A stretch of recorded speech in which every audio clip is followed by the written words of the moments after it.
Muted me, I don't know. So anyway, welcome again to our Zoom audience and all you here. Let's see, where was I? So Annie has come to a couple of my gatherings, and again, faith again, and she would comment, and I just was very impressed with her comments. They were always very thoughtful responses. And so I reached out to her at one this year and said, hey, tell me a little more. And she said, well, I do this, I wrote this book. And I said, well, come. Let's come and have a conversation about what you've learned in life and what you're passionate about. So thank you. Thank you. Appreciate Jane doing the Zoom, our Zoom friends, and Faith Matters for providing the Zoom. And Jana, where are you? Jana Reese, Rob's not here. Spangler, sorry. Yes, Jan. Yeah, sorry. Good luck. Jana Spangler. For opening your home once again and hosting. And Rob, thank you so much for hosting. We appreciate it. So the bathroom is down that way, right? If someone has one. Okay, great. I have asked Erica, Auntie,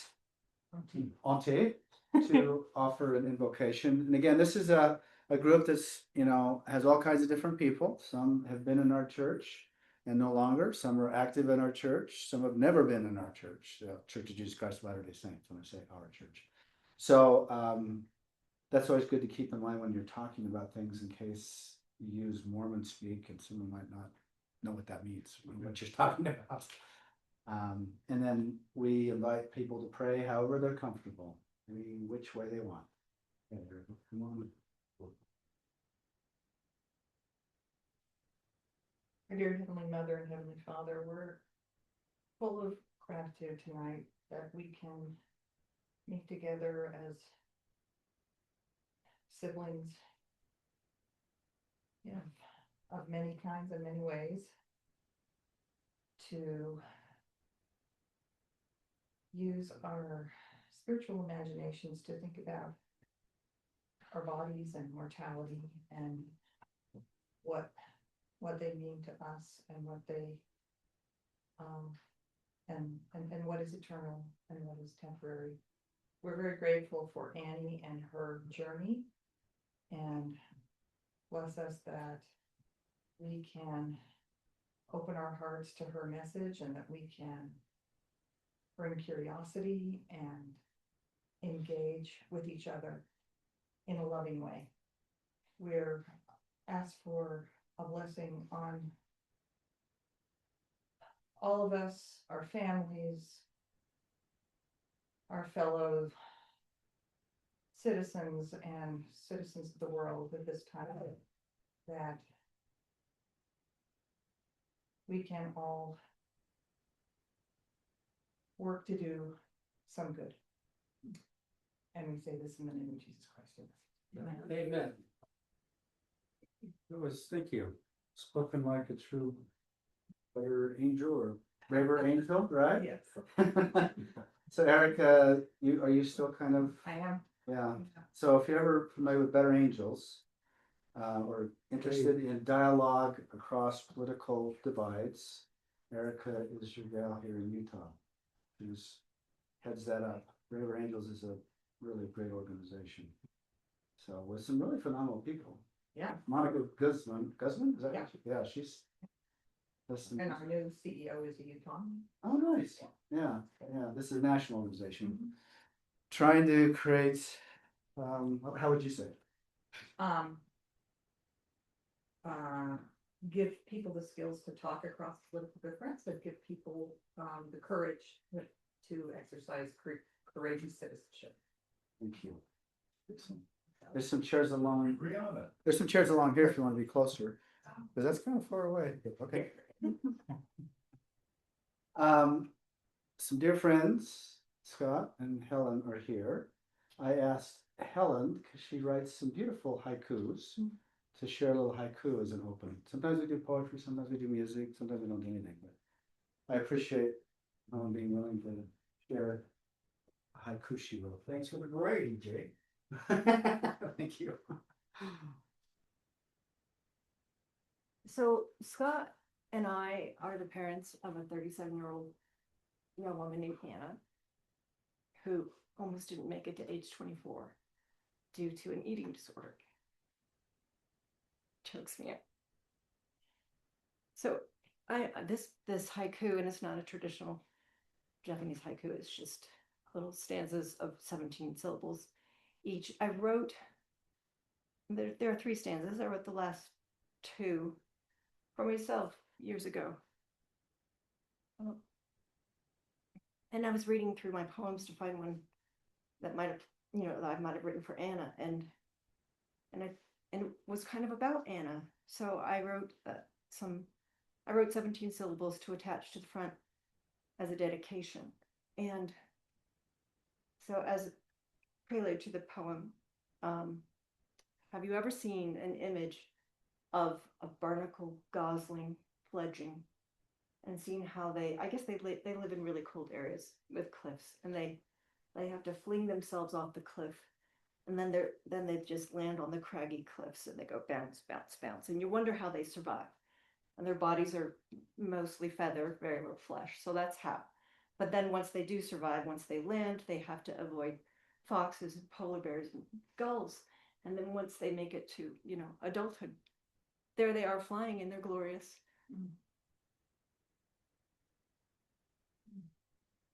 Just like our daughter. So it's called Someday. I haven't quite figured out how that adds meaning. It did for me when I wrote it for myself.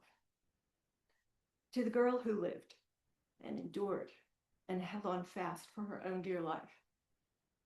She glides through ether, our barnacle goose who met gravity once and never cared much for foxes, but dealt, and now leaves downdrafts of blue.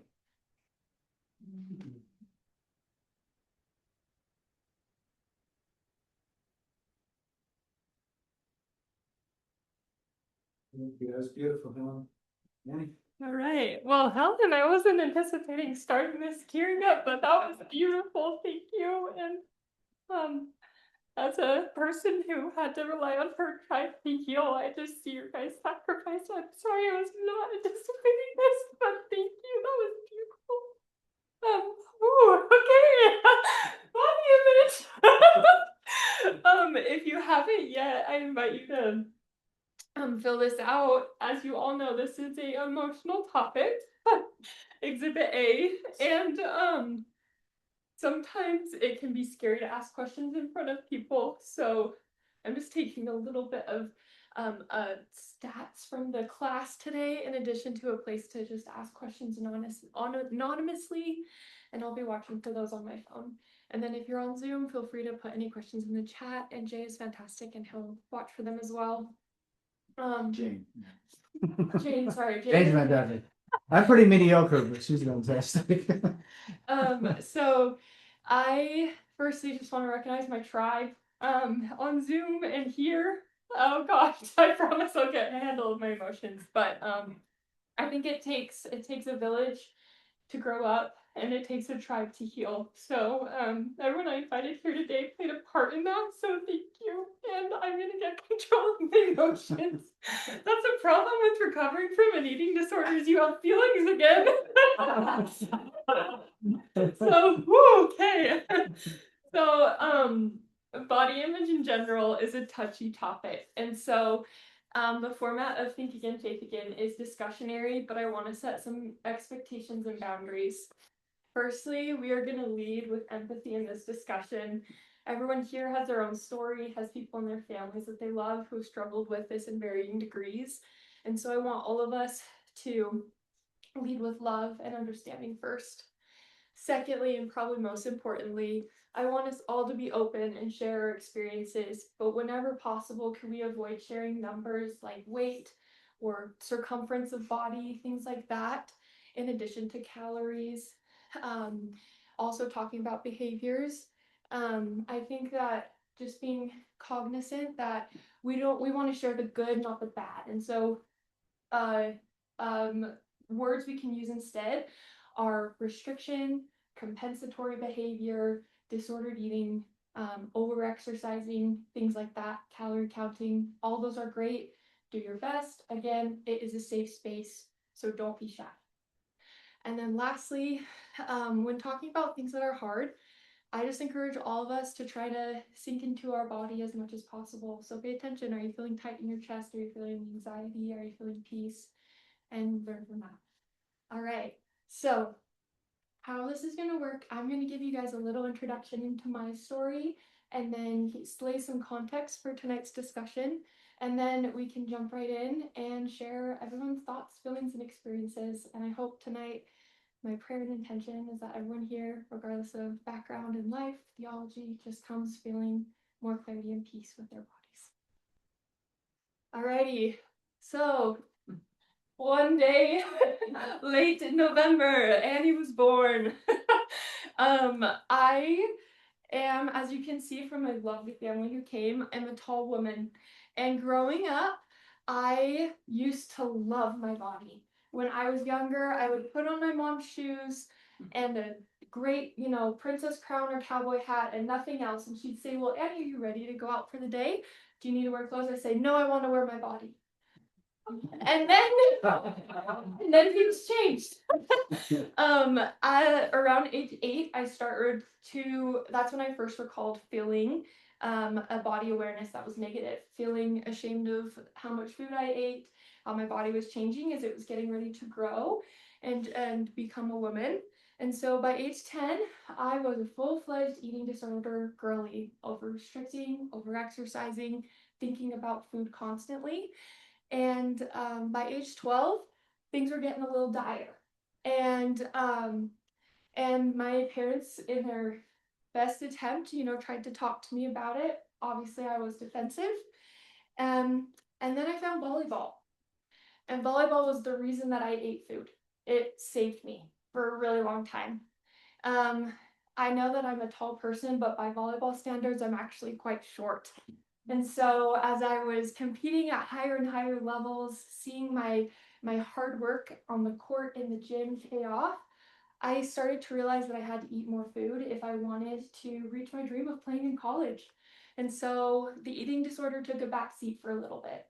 The approach to food and relationship with it was not healthy, but it was better than functioning from a place that was anorexic. And then things changed. My junior year of high school, I had already had a couple concussions just playing, with really talented female athletes. The balls are moving faster. I took a couple to the head. And then one night in a high school game, I dove headfirst into some bleachers going after a ball. For all those who care, I did get the ball up, so I think it was worth it. But this kind of final nail in the coffin of my traumatic brain injury story opened a can of worms, for lack of a better word. My junior year, I was like working on the recruiting thing. I was like, okay, do I want to play in college? Am I going D1, D2? Training for SATs and ACTs. And then all of a sudden, overnight, I started losing my ability to read, and my speech became stuttered, and I was losing myself. And it turned out that I had a congenital malformation. It's called a Chiari. Long story short, it's when your cerebellum extends into your spinal column. And so it's kind of like having a clogged pipe, right? And our cerebral spinal fluid helps us heal from concussions. Every concussion, your brain swells. I was on 3 or 4, and so I pretty much had too much swelling, a clogged pipe, not enough cerebral spinal fluid.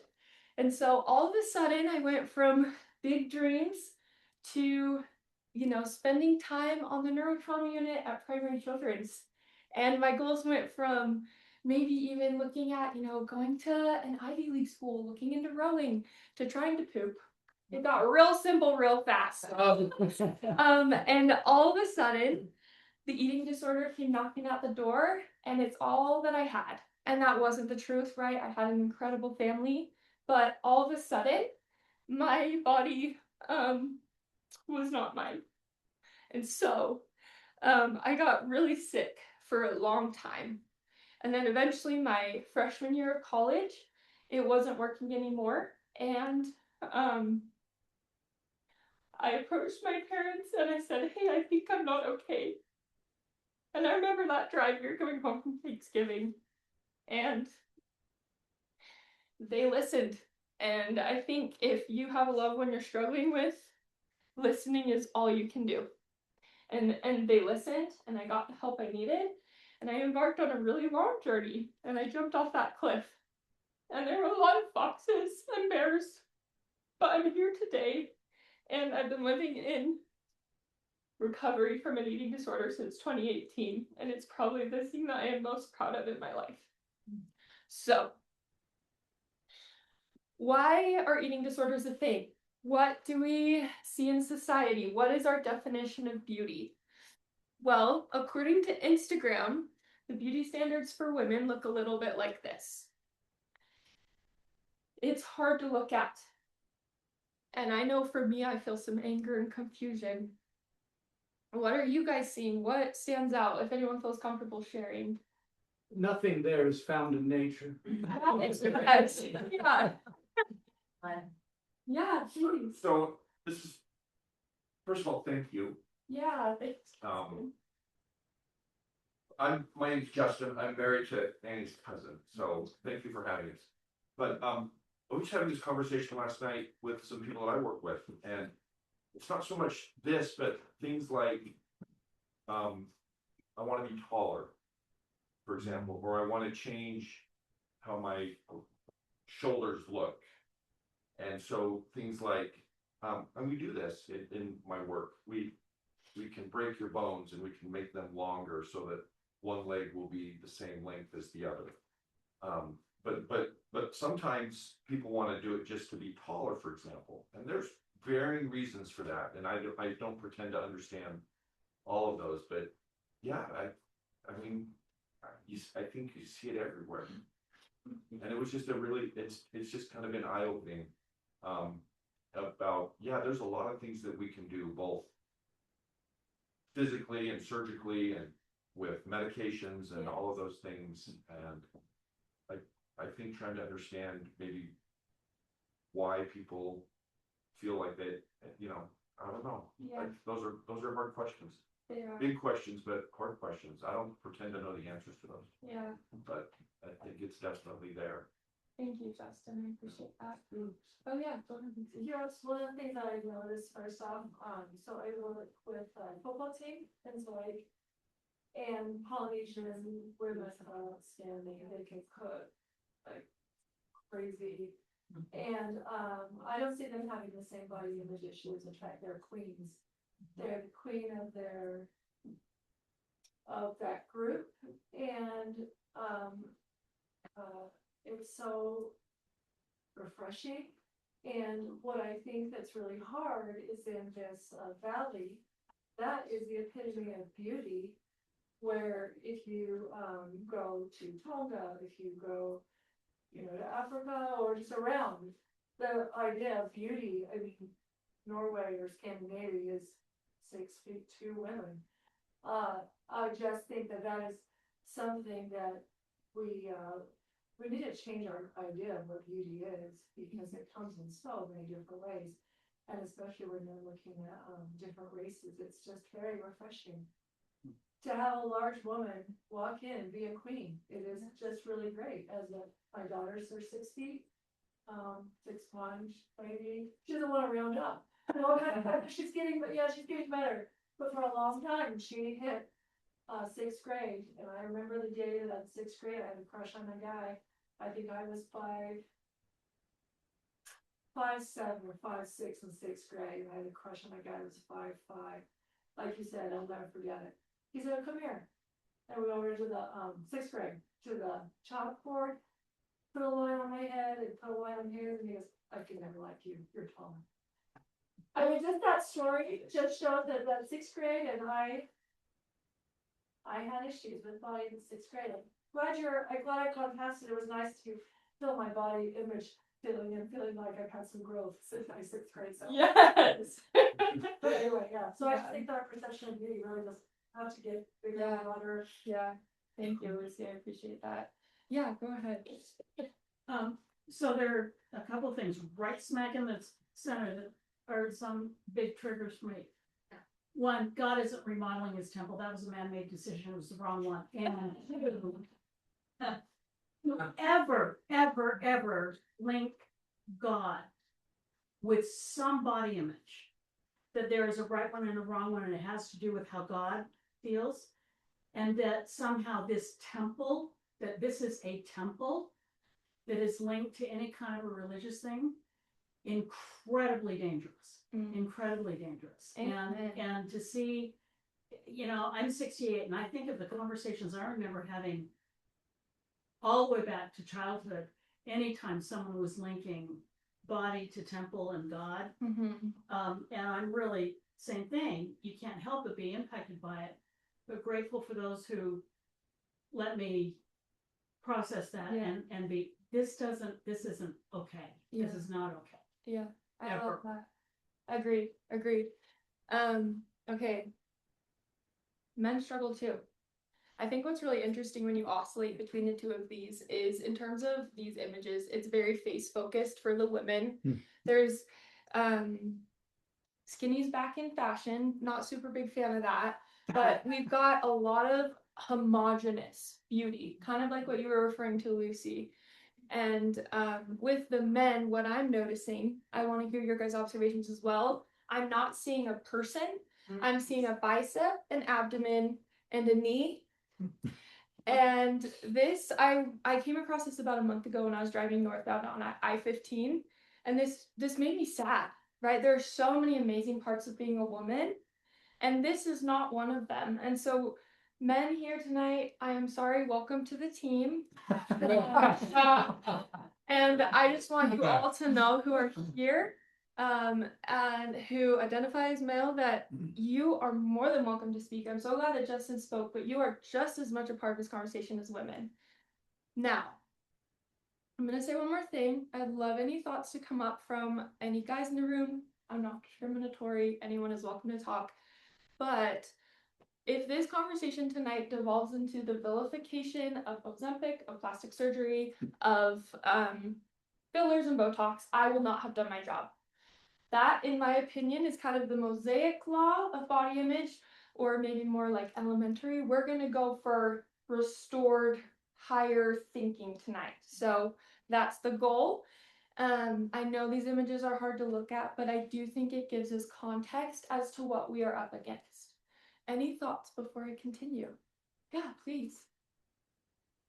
What strikes me tonight is that nearly all of us have really big insecurities. And so they manifest in a lot of different ways. I'm partially autistic, so the ruminating spiral has been a terrible thing. Yeah. I finally, thanks to Adam Miller, figured out ways to get rid of it. But it's like there are dozens of ways that human beings fall down a tunnel of, I don't like myself. And there are some that are far more dangerous health-wise, but psychologically, they're also dangerous. And so I think it's interesting, and I think if we can expand our feelings for each other to recognize your insecurities and yours and mine, and just find a way to hold each other together. Because it is different. I mean, I never pumped iron quite like that, but I'm a sports athlete, Yeah. But it's true, and it changes over life. I'm also, I put the question in, but getting older changes body shaming. Oh, yeah. And body hating, because I can't do what I used to be able to do, and it's getting worse. Yeah. And I'm not looking forward to that future. Mm. I just think that these are all real, valid ways that we react to insecurity that nearly all of us have. Mm. And it goes all the way to the White House. Everybody has it. Yes, it's so true. Thank you. Yeah, I saw you raise your hand. Yeah, no, this relates. That was beautifully said. Thank you. This is more specifically related to this, I guess, because it's something that I've had a lot of exposure to in my life. As like someone who's like in my early 20s right now, and like grew up during COVID when social media. This was when I was getting into high school, I guess, and so I remember like having a period of my life where I was over exercising like pretty something relief. like trying to achieve this. And most of these models are on steroids. It's the thing. Like there's been a massive in like the male influencing community, actors, anything like physique inflation is a real phenomenon. What it means to look fit today compared to like even like a couple decades ago. Like if anybody's seen like the Spider-Man movies with Tobey Maguire, like Tobey Maguire, like being in the mirror, like flexing when he turns into Spider-Man, like people used to see that as like unachievable. Like I remember thinking that when I was a kid, like, oh, like that guy's an actor. Like of course he looks jacked like that, but nobody wants to look like that. And now like your average guy, maybe like on Instagram, you're seeing is like massive, like Dwayne The Rock Johnson level, like CRT or something, or like it's like really degrading as like a man to see this stuff and like be comparing myself to that consistently throughout my life. Follow-up question. I've noticed with the men in my life that sometimes there's, and I don't know if this rings true for you, but I've observed this feeling that there is such a narrow definition of masculinity that there is a feeling of isolation when this is not attainable. And the cruel thing is that this is not realistic. Does that ring true? Am I okay? I just want to make sure. Okay, so here's where we are. What can we do about it? Could someone read this for me, please? Yes. The message that all women are beautiful, flaws and all, it's really nice. But it isn't fixing anyone's body image problems. That's because girls and women aren't suffering only because of the unattainable ways beauty is being defined. They are suffering because they are being defined by beauty. They are bodies first, people second. So we are infinite divine beings functioning in a body first world. That's why people can get away with billboards that compare the remodeling of the temple to the remodeling of our bodies. This is not sustainable. And as this quote beautifully puts together, men and women of being beautiful, flaws and all, has been such a fun try, but it's not working, right? And so tonight, this is what I want our discussion to center around, is how can we be functional, successful human beings in a body first world?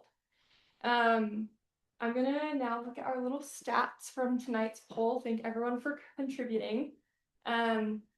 This is I think important for us to see. Tonight, more than half of the people here occasionally feel insecure about their body, and about a little over a quarter feel insecure most of the time. This is a common human experience. And as someone who has really struggled with those demons, I want you to know that I see you, and this is hard, and you are doing a good job. Showing up here tonight is vulnerable and hard, and thank you.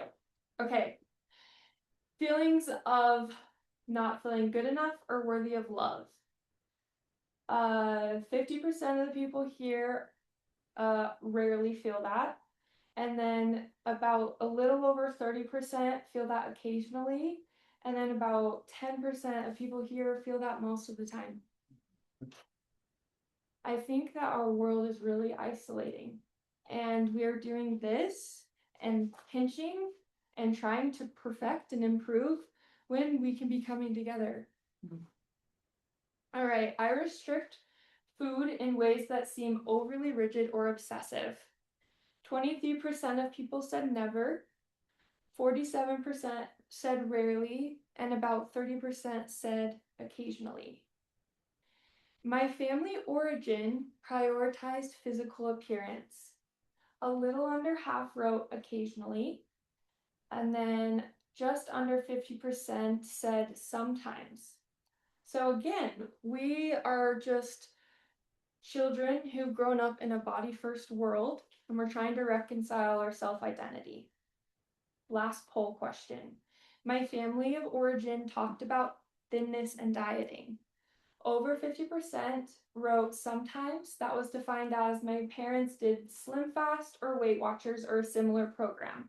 Times I felt anxious about my appearance, but their anxiety was not consuming. A little over 35% said occasionally. I was taught to nourish my body and eat quote unquote healthy foods before treats or desserts. And then about a little over 10% said yes, I felt shame when I ate in a way that contradicted my parents/guardians' expectations. So, this is a common experience. And I'm actually gonna go back here, sorry. So, tonight's discussion, I'm gonna start a question. This is just as much for me as it is for all of you. And the first one I want to bring up is of course, sorry, technical issues. An individual wrote, comment on these, hair and nails. And then it didn't, like long nails appearance. One second, let me just get this pulled up properly. Thank you for your patience. I very much appreciate it. While you're doing that, Yeah. this TEDx Salt Lake talk is on the website. It is, So yes. It's a good thing to watch. Okay, here's our full question. A discussion about hair and nails, long painted add-ons, fashion over function, high heels, too tight fitting clothes. So kind of those, we're talking about fashion. I personally found in my experience healing from my eating disorder that fashion was actually really helpful.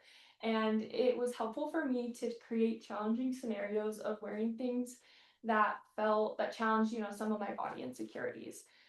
But I think that with all of this, body image is not black or white, right? All of us have an answer that works for us. And I want the discussion tonight to help all of you find your truth, right? My truth is, I feel best when I'm in a presentation setting like this, that I have some makeup on, I've washed my hair, my clothes are clean, and I'm wearing something that makes me feel confident, right?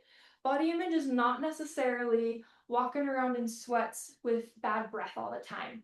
Is that okay? Most definitely. But presentation is unfortunately an expectation of society in modern world.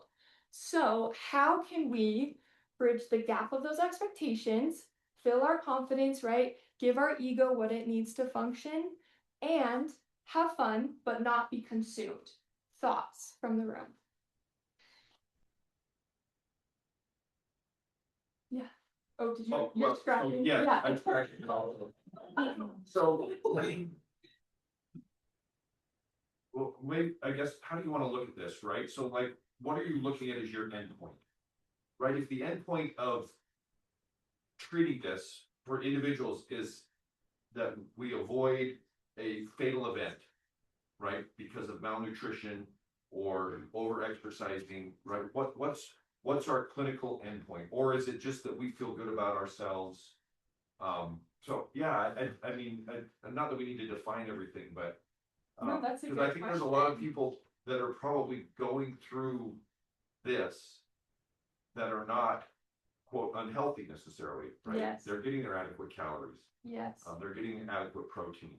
Yes. But there are some that are not. And so I think if you look at it as a point of, we're preventing people from hopefully not dying from what's, volitional malnutrition. Yeah. As opposed to they can't get calories because they just can't. Yeah. Versus we want to help people feel like they can that they're loved and that they can love. Yeah. And that they feel safe in, whatever space that they're in, whether it's here amongst friends or out in a community. Yeah. So how do we do that? Well, I think my definition tonight is I want all of us to be able to live a life in color. When I was going through my eating disorder, I learned that I struggle with the cognitive distortion of black and white thinking. And my therapist would always be like, it's a gray area, it's a gray area. And as the clouds began to lift, I realized that it wasn't gray. It was like when Dorothy goes into Oz for the first time. And I think that's what I want, ideally, all of us to function from, is a place that is grounded in love and a life that is colorful and meaningful. And maybe some of those colors are not like happy colors, right? Sometimes Yes. it's okay to feel sad colors. Yes. Or or frustrated colors. Yes. You know, Agreed. as opposed to, yeah, okay. Yeah, because I mean, one of my favorite places in the world is Grand Teton National Park. Oh, yeah. And the reason the Tetons are beautiful is because of the shadows, because the shadows show us the depth of the landscape, and shadows show us the depth in ourselves. And I'm not here saying that eating disorder recovery is the best and everything's great all the time. No, that is not the truth. But I'm choosing to live a life where I can feel things real time, because the alternative, I tried it out for a decade and it left me alone, sick, and suicidal, to be candid. And so I have taken my personal experience, and my goal in sharing my story is to give all of us the tools individually, and our family and our children, the tools to ask for help if they need it. Because this is not the goal. And this is hollow. And when I look at the women in these pictures and the men in these pictures, I see someone who is trying to prove that they have value and they do not believe it is intrinsic. And functioning from that place in life, you do not get far. And it is lonely and it hurts. And I spent time in that place for way too long. Yeah, please. All the way over here, we're talking about the heroine's journey, and part of it is that you try to live to get validated by a system that doesn't value you or doesn't really care about you. And once you step away from that and you find value outside of that system, is when you become free. And clearly, like, this consumerist system of the beauty industry doesn't care about the individual's happiness at all. Like, it just cares about making money. And so it's like, why should I keep playing to a system and trying to like get its approval when it never cared about me in the first place? And so it's like, where can I focus my value outside of that? And it's really cool experience when you kind of lose your body. I was like in a 3-day retreat in the woods recently, and it was like no mirrors, obviously. And so I was like, oh my gosh, like I feel like my body disappeared, and like I'm just like the woods now. Like, it's so beautiful. And so yeah, like wherever you give your attention and energy, that becomes your God. And so it's like, how can we shift that? Yeah, thank you. I love that. What you're experiencing is called embodiment. So we function a lot of the time from a place of self-objectification, objectification of others, and embodiment is magic. And the times that I can slip into that are lovely. It's synonymous kind of to the flow state. I want to share a little bit about the history of anorexia. I've been in my own kind of world and curiosity, investigating how it relates to Christianity, because they're very intertwined. It comes down to economics and religion with eating disorder, as far as I can see. So the first noted historical account of anorexia was Catherine of Siena, who was a saint, now a saint in the Catholic Church, but she was a nun, and she was really well known. She was really into trying to experience everything that Christ did play by play. So she abused her body. She engaged in self-harm to show her devotion to God. And a huge part of that was not eating. And her claim was that she was so on high that she was able to connect to God, and her deity gave her nourishment rather than food. And the only thing she ate by the end of her life was the Eucharist. She died very young. And after her story was kind of reinvigorated by the Protestant church, there became, in the Victorian era, this existence of fasting girls. So again, it was we're setting the scene. It's kind of like Salem witch trial vibes, and it's these women who are claiming again, like Catherine of Siena, that they can function through the spirit, and they all died very early, and they were again manipulating their body, harming their body to show devotion to deity. And I think at times in our faith tradition, we are so obedient. Mormons, we put our shoulder to the wheel and we are perfect. And that doesn't work. And I think a big part of my recovery was realizing that putting off the natural man is not abusing my body. And putting off the natural man is not functioning from a state of belief that I'm carnal and evil. I think it's interesting that Eve is a woman who caused the fall of humanity by eating something. Like, and I think to the credit of Mormon theology, we are taught that Eve made a conscious decision to partake of the fruit because she had the courage to choose knowledge. Knowledge isn't fun. We're all growing up, we're all different ages, and the older we get, the more knowledge we have. Knowledge is hard earned. And so for me, reframing the divine feminine, Mother in Heaven, Mother Eve, as women with courage to choose imperfection, and Adam as a loving partner with the faith to trust his companion, I think that that is the story we should be saying. Because focusing on the fall and functioning from a fall world rather than a grace world only reinforces an eating disorder. Any thoughts? Amen. Has anyone here felt that mess of theology and body image? Is that just me? Absolutely. And you brought Eve. So, yeah. And I was angry for a little bit because it didn't heal me. And then I thought, why not? And so, but interestingly, as I have, gone through 30 years of, I'm good.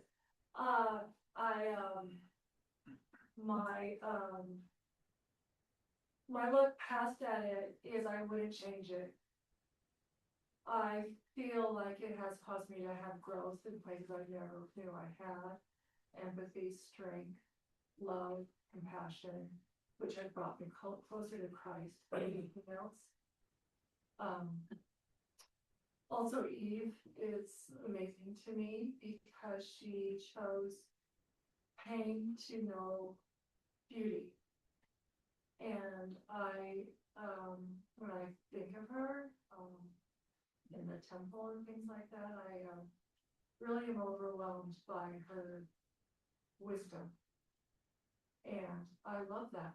I just love that as being a woman. And so, yeah, I do. I get really angry how the feminine, how women have been distorted.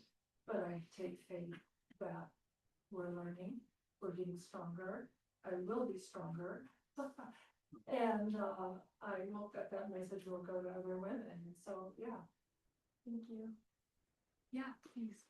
I'm thinking about body image and people's bodies. I mean, I think of the double-edged sword of modesty culture. That has been, it's good and bad. But just like some of this, you're perfect just the way you are, it doesn't really work. Telling me that my body is sacred, but then making sure that no one ever sees it, it is also not working. No. And so I've worked with a lot of people coming from our culture, and it's something that can create lifetime issues. Yes. With depending on the way we learned it, depending on the way it was enforced, depending on our own choicefulness in it, shaming that came from choices around it. And it's hard, and it's getting worse with Instagram and people shaming each other online. And yeah, I mean, it's hard. It's hard to have that message of sacredness come through in a way that doesn't do this other thing. Yes, thank you. Yeah. I love all these comments. I'm just gonna say one thing.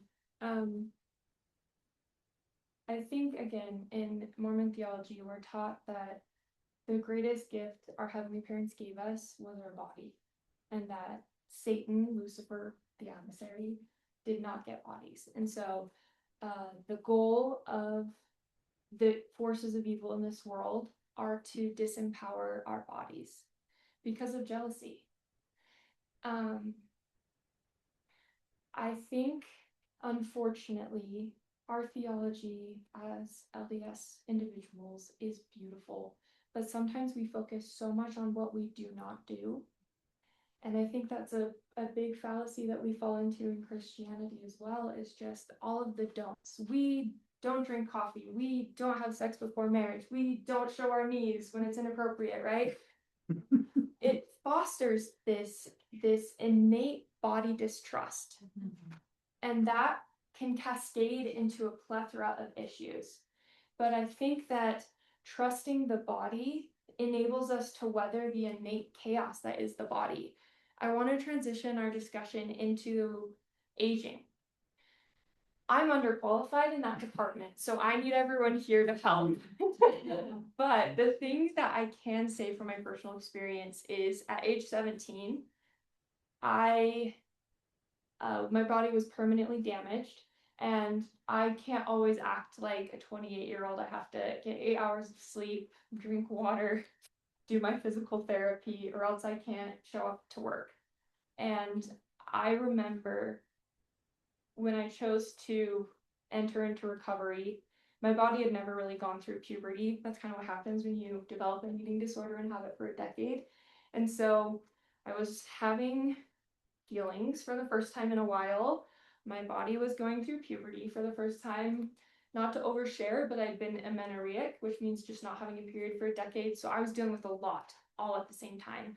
And I remember feeling so angry at God, because I was like, God, we talked about this and you said this was a good idea and my life is blowing up. I still don't regret it. And I think that in my own experience of bodily chaos, being curious and finding peace is all that I can recommend. And I think the same goes for deity, because I think just like our bodies are truly uncontrollable and miraculous, like the bioengineering of the spine alone is just insane. And I hope that if there is a thereafter, that there are like bio classes of like, this is why I decided to design the knee, you know. I have some notes on that one anyways. But long story short, bodies are chaos, life is chaos, faith is chaos, and choosing control doesn't solve the problem. That's avoidant. Okay, I saw you raising your hand. Oh, thank you for coming. Yeah. I hope you guys have a good, fun time the rest of your night. I'm Mary McGee. So as I've gotten older, I don't think this approach is right, but I think the right approach is not that far away. Please share. Because I just found that people all over the world, to me, are beautiful. I mean, and it comes probably from inside as well as outside. It's not skin, although skin is part of the equation. There is something about all the people I've met that beauty has a different connotation than it used to. I have a couple of daughters-in-law of color from Central America. And the 9-year-old granddaughter said, Mommy doesn't like her skin. She's dark. And in Central America, there is definite racism against color of skin. And so I had to explain to her that over her lifetime, her mommy has had terrible things said to her because of her skin color, but that her skin color is beautiful. And that it's people doing mean things to her that make her not like that. It's not the nature of it itself. And so I do think it's important for us to change our expectation of what, I mean, these are all God's children. And it amazes me when you have 2 eyes, a nose, and a mouth, and ears, and a shape, that you can get so much diversity from what is truly simple. Mhm. And all of that diversity is, to me, beautiful. And so I understand where Lindsay Kite's coming from.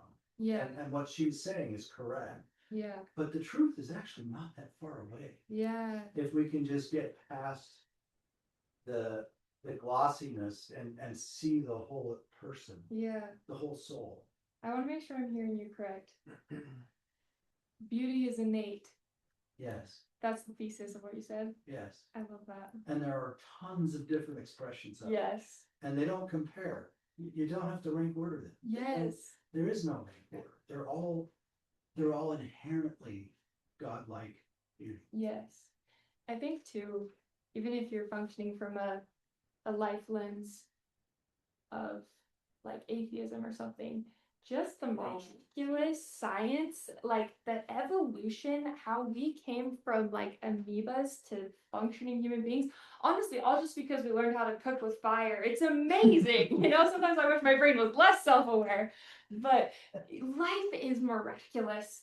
And all of the images I've shown you is profiteering and control that makes us totally tune out and miss life is innately beautiful. Humans are innately beautiful. Why?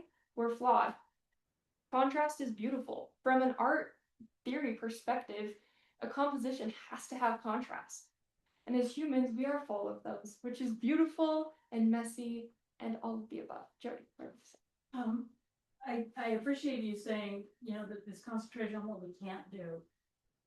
And I think it's really interesting how often we turn to other things to tell us what we can't do. Oh, Eve ate and she sinned, and reframing it is in our power. Reframing it is definitely in our power. We have the power to change the story, because ultimately there's no inherent truth to something that doesn't work for us. Mhm.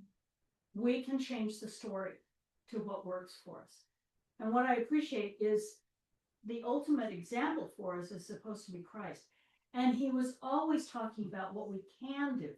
And he was talking about feasting and fatness and eating and feeding and constantly being in the presence of what we are all possible to do right now.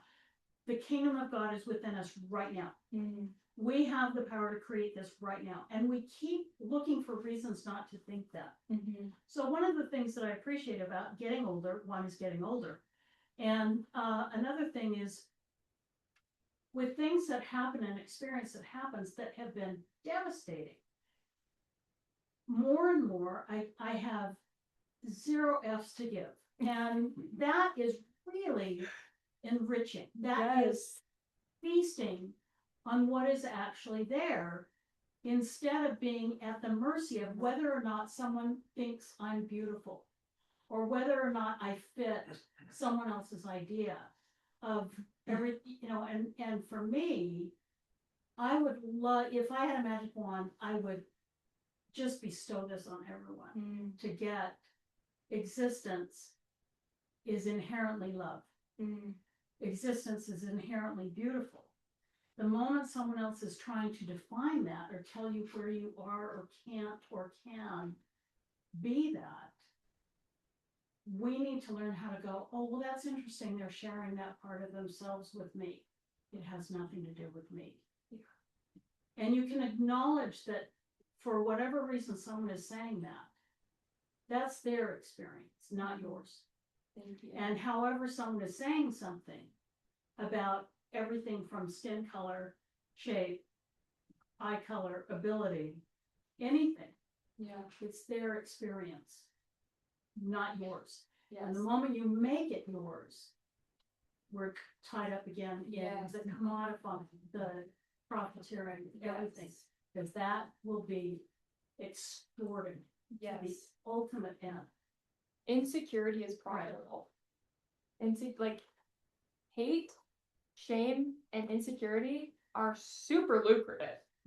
Keep that in mind, Martha. Yeah, I have it might be more like a question. I want to go back, not for you, but my shoulder. Just on talking about like everyone being beautiful. Hopefully most of you have not had this experience today, but I had the experience of today of swiping on a dating app because I'm single. I don't want to be single, right? And I think like a lot of the like the images you showed of men and women, like a lot of that like the reason that people want to look a certain way is to be attractive generally to like the opposite gender. And I had like the most fascinating experience of just feeling so insecure about like maybe what men thought of me and then realizing I didn't like men. And having like in like 1 second of not needing to care anymore. Makeup's just coming out. But like it's still I'm still making decisions daily about what I think about women being attractive and it's like it is the reality that like I find some people attractive and some people not as attractive and I guess my question is like how do like and like obviously I'm not like like I'm not seeing every person on the planet as like a romantic partner, but like how do you like get like how do you reconcile those like two things of like everyone is beautiful and yet like attraction is real and like how do I don't know. I just like Don't collapse them. Attraction is not the same as someone being beautiful. That's true. There are plenty of people I think are beautiful have no attraction to them. Yeah. At all. Good point. And we're not talking image. Right. Yeah. Don't collapse It's like they're related. I don't know. Yes, no, they are. It's not true to say they're unrelated. Yes. So Yeah. I'm interested in like thoughts on that. Yeah. Like how do I apply these ideas in like a search for a partner? Okay, love. Thank you for being vulnerable. I ask myself that question daily. So I'm not sure. I don't have a lot of success. I think that's like creating a lot of the problem. Like, I had Yes. a conversation recently with a friend. We were talking about women having light hair, and he was like, that's not attractive. I'm like, that's natural. Yes. Anyway, it's like obviously culturally driven. Anyway, Yes. Anyway. Yeah. I'm gonna say a quick thing and then I'll let my matriarch of my home answer it correctly. But when you're talking about that, I was thinking about olives. My dad loves olives. I abhor them. I can eat them if I dice them up and I only like call them all olives. I love pickles. I will eat a pickle any day. I think that sometimes when it comes to attraction, it's a lot like food, right? We are at this buffet and it's like one of those buffets in Las Vegas and it's like super high quality and Gordon Ramsay's there and everything is incredible, but we can't consume everything physically, right? Our stomachs have a limit of capacity and also we have different food that we like. Now, if you're an olive at the buffet, stay with me. It can feel hard because that's like a type of food that not everyone likes. It's not like, vanilla ice cream, right? And so in my experience of making peace with the peacocking that is finding a partner, I have had to do a lot of work on myself and say, what am I looking for and why? And then make sure that I am developing those non-physical attributes in myself. We've all heard that before. And then I just have to do a lot of journaling and like reminding like, Annie, you have innate value. You have innate value. You may be a 5'11" olive, but you have innate value, right? Like, and I don't think, and this is a better question for the class, that's all that I've found that works, is being kind to myself and realizing that I'm not everyone's cup of tea and it's not a fun answer. So yeah, go ahead. I love what Martha brought forward. Martha, thank you so much. But I was thinking of the comments that are coming and then you did sort of tease the next slide. So I was just going to string us forward. Perfect. Thanks, to the Mom. next slide.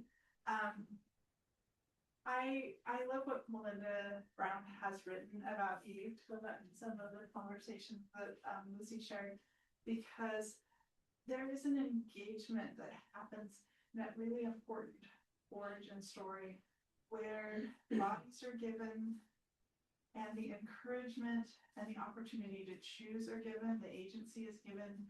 I think that's a rich part of our heritage. And when I reflect on the journey that you've experienced the last decade of healing, inhabiting or embodying yourself and learning to choose in the capacity of being embodied were so crucial to you knitting yourself together and moving forward. So I just thought that might be an interesting place to move forward. Thanks. I'll also say this, because I do think the landscape changes when you're looking for a partner versus when you're not. But I think a lifelong thing is also just who we invite into our lives at which level, because not everybody I meet is going to be a soul friend, right? And so I think it's a similar conversation where I love the analogy that Brene Brown gives of you're like a house. So the analogy is a house, and some people you meet, you're not going to invite them in. You might have a polite conversation with them on the porch, and that's it. Some other people you might invite inside the front room for a quick chat. Others you're going to invite into, your living area and your dining area and sit and break bread. And then it just whittles down, and there's like very few we're going to be taken to the bedroom, right? Yeah. So it's recognizing that kind of partnership, it's not divorced from the outside vessel, but it's also that's part of the equation of who we invite in each way. And it doesn't mean that anyone is less beautiful or less worthy or less amazing. It's just there are flavors that we are drawn to, and whether it's the type of conversation you have with somebody or the type of relationship. So it's okay. Sometimes we forget that it's okay. We don't have to put everyone in this thing. Yeah. Not everybody has to be my best friend. Not everybody has to, it's okay to just have those different ways that we relate to people. Yeah. And looking at people, because we're looking for partners, like it's a whole person we're looking for. I love that. I think also kind of, Martha, you were talking a little bit about like beauty standards. And I think what has helped me the most is to take and leave what works. So for me, flossing my teeth, A+, saves me money. I personally like to shave my legs because it makes me feel cleaner. I have close friends who have like skin issues and they don't. I think instead of looking at them as like commandments, look at them as options. Like it's like if you're shopping for clothes, right? And so that's something that has helped me. And then also, really and truly, what's helped me the most is realizing that if I can function to my best ability from a place of self-assurance and embodiment, I will be at an energetic level to attract the kind of person I want to spend the rest of my life with. And so, again, those answers are muddy and a lot harder to sparse than like, buy this dress and you will find your wife, so but I think that with body image in general, the theme is today I'm presenting some ideas, and then I want you to go home and find what works in your life. I saw you had a question. Do you want to ask it, or are you feeling good? You feel good? Okay, perfect. Sorry, I wasn't sure which one of you two. Okay. Well, Yeah, please. Well, with this, like, okay, finding beauty in everything, like, I'm a visual artist, and so, like, I remember at library at BYU, it was like construction on one floor, and I'm like, oh my gosh, this is the most beautiful piece of art in the whole library, and it's just like construction, like incomplete, or like my friend was moving into her mom's basement, and I was like helping her, and she's like, oh, like sucks, like there's like holes in the wall, like it just looks so like awful, and I'm like, oh, I just want to paint this, like this is amazing. And it's like, I think with the photos you showed from like Instagram and like celebrities and stuff, that yeah, like if we're stuck on that, then that's like one image. But like if you know Vigeland, like Norwegian sculptor, like he has these beautiful like round body sculptures, and you're like, these are the greatest sculptures of the human figure I've ever seen. And nobody even has these bodies because they're like so round. But like it's like wow, like there's so many ways to like see beauty in everything. Like we were talking about how like we idealize like growing old because it's like this like sage figure. But like you hear like your parents like complaining about like their wrinkles, and it's like, no, like that's amazing. Like I'm so excited to be an old woman. And like it's like you gotta be creative with it. I love that. Thank you. I'm gonna wrap things up. Justin. You talked about sort of the aging thing. Yes, please. And we didn't talk about it too much, but it's well that might be true. Yeah. But then it's better than the alternative. Not necessarily. Well, there are a few. Joe Smith's opinion was slightly different. Oh. But you talk about, there's, I mean, it's part of the process, right? Things are going to break down, and there are going to be some things that your body that it once did is no longer going to let you do. Yes. And there's an entire industry built on saying that you shouldn't have to age, or you don't need to age, or at least you don't need to look like you're aging. Yeah. Those are some things, but as a kid, this just sort of back to your pictures at the very beginning, and this maybe the first time this ever hit me. As a kid, I used to mow lawns and one of the person's lawns that we mowed was a guy by the name of Arnold Freeberg. And if you've been around long enough, you know what and go look at his paintings. And steroid. It's inherent not only outside of our culture, it's somewhat a little bit in our culture too. So thank you. not as a bad thing, but it's there. Yeah. It just is. I also we have this have a second chat because aging is hard. I mean, I've had more insecurities now, and it's taking me back to my 6th grade self. Because I think you hang on to identities through your life that get you through.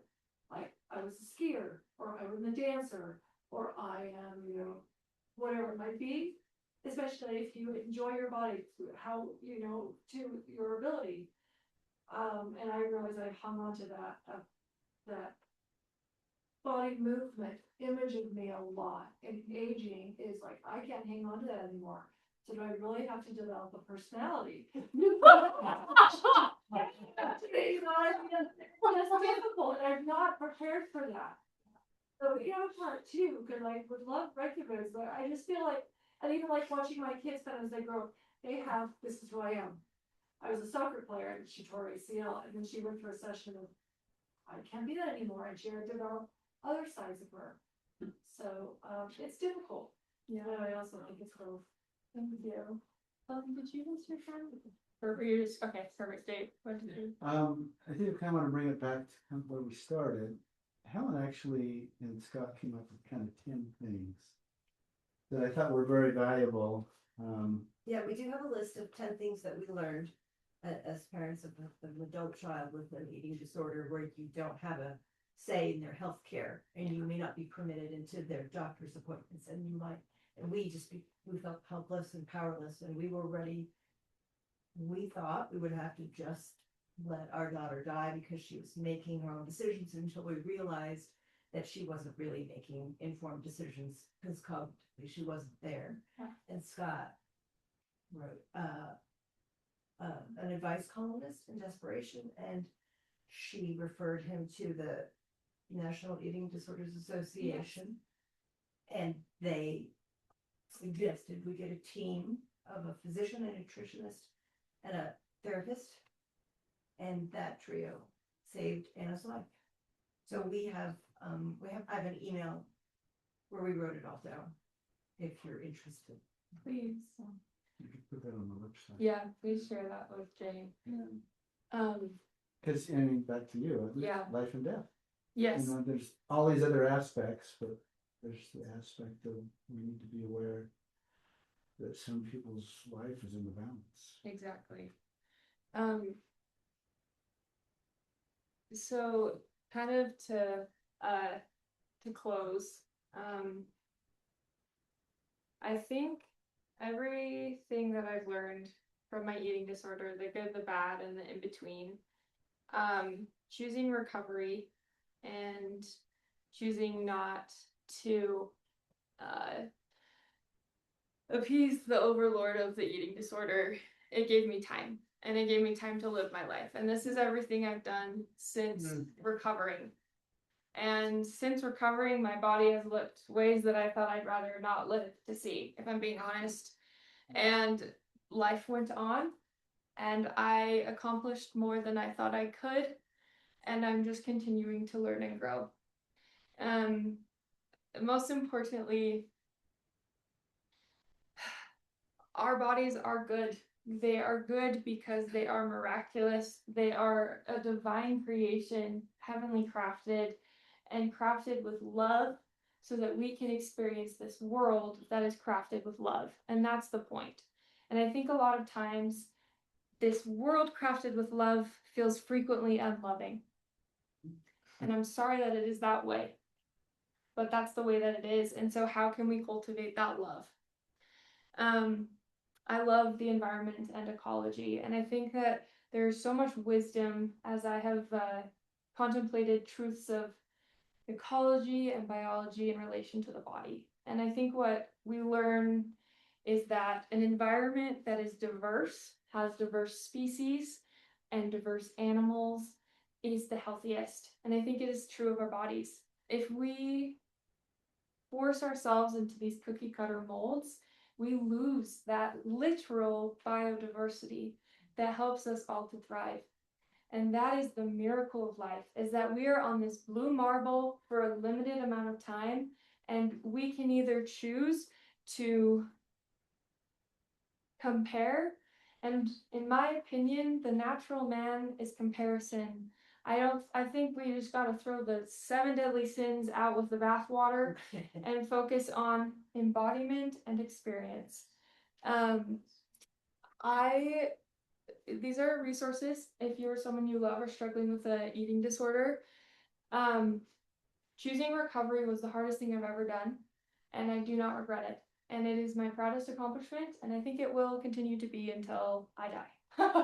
And I just want you to know that if you are in the middle or the end or the beginning, that healing is possible. I did not think it was possible for me.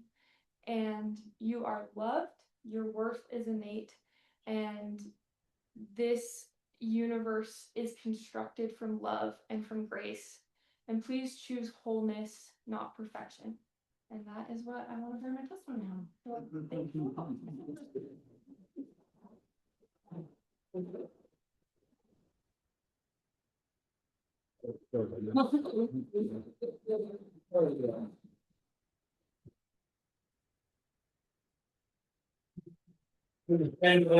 thank you.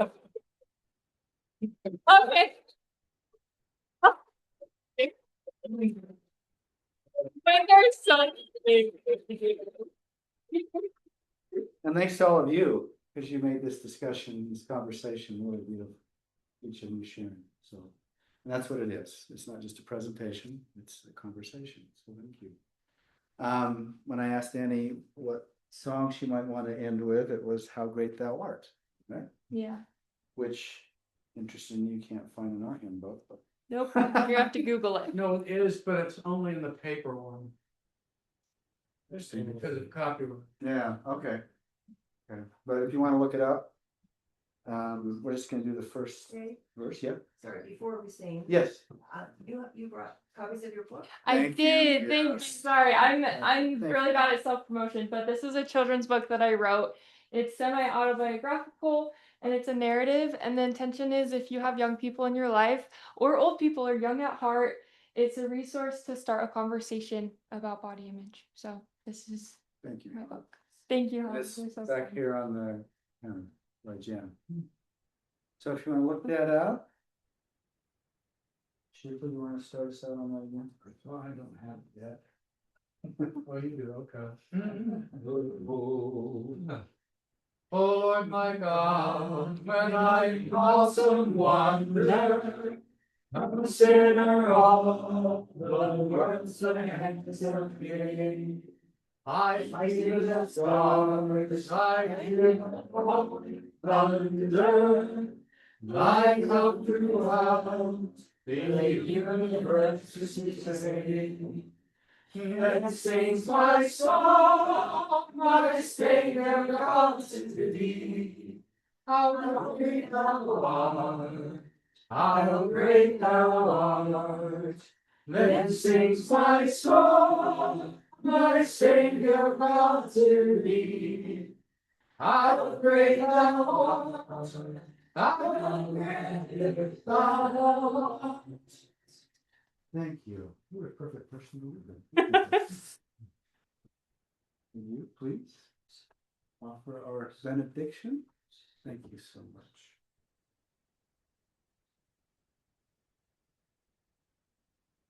Dear God, in all expressions that we experience thee at all times, we pray that we can be open to the courageous journeys that have been shared tonight, the possibility of being at peace and in power with this physical iteration, this amazing combination of soul and mind and body, and all that it can be a part of in our experience of life.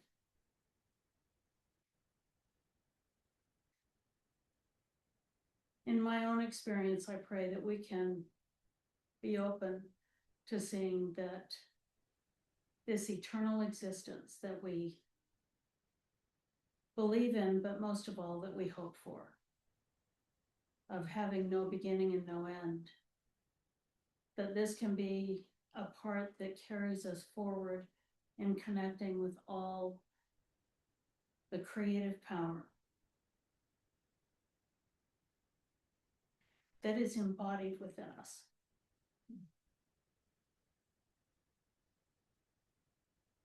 This power to go through some of the lowest depths and most difficult challenges that come expected and unexpected, and create from them a future that is one of connection, of growth, of wisdom beyond comprehension, and definitely of love in ways that we can't even imagine. Help us to be open to all of this and to ways that we help each other along through it, growing closer to the divine possibility of each and all of us. We pray in Jesus' name. Amen. Amen.